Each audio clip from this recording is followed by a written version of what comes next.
আজকের ভ্লগটা একটু অন্যরকম। অনেকদিন পর হঠাৎ করে বন্ধুরা মিলে প্ল্যান হলো যে সিনেমা দেখতে যাব, তাই আর দেরি না করে ঝটপট রেডি হয়ে বেরিয়ে পড়লাম আইনক্স এর উদ্দেশ্যে। আর আজকে আমরা দেখতে যাচ্ছি ইউদ্রা। আইনক্স পৌঁছে টিকিট কাউন্টারে গিয়ে জানতে পারলাম আজকে ন্যাশনাল সিনেমা ডে, আর সেই উপলক্ষে নাকি আজকের প্রত্যেক টিকিট 99 করে। আর এরকম একটা অফার পেলে কার না ভাল লাগে। তো এরপর আমরা যে যা সিট নিয়ে নিলাম। তো আমি এখন মুভিটা দেখি, শো টাইম শেষ হলে রিভিউতে আসছি।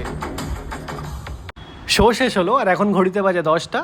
আর সকলের খুব খিদেও পেয়েছে। আর আইনক্স থেকে বেরিয়ে আমরা চলে গেছিলাম শোলে কিচেনে। হাতে সময় সংক্ষিপ্ত, তাই ঝটপট করে 3 প্লেট বিরিয়ানি অর্ডার করে দিলাম আর সঙ্গে একটা চিকেন কষা নিয়ে নিলাম। তো তোমাদেরকে একটা ছোট্ট করে রিভিউ দিয়ে দিই। দেখো, অ্যাকশন বেসড মুভি, তার উপর একটু হালকা করে লাভ স্টোরি, একটু ক্রাইম সিন ছিটিয়ে দেওয়া হয়েছে। মুভিতে রাঘবের স্ক্রিন টাইম কিন্তু খুব বেশি নয়, বাট যতটুকু পাবে সলিড পাবে। সব মিলিয়ে ওভারঅল খুব খারাপ লাগবে না। আজকে ফুড রিভিউ বলতে বিরিয়ানি নিয়ে আলাদা কিছু বলবো না, তবে হ্যাঁ, এখানকার বিরিয়ানিটা লাইট বিরিয়ানি। খাবারের টেস্ট কিন্তু সত্যি ভীষণ সুন্দর, তবে হ্যাঁ, প্রাইসটা একটু আমার ওভার রেটেড লাগলো। তবে এখানকার খাবারের কোয়ালিটি, কোয়ান্টিটি এবং স্টাফ বিহেভিয়ার আশা করছি তোমার ভালো।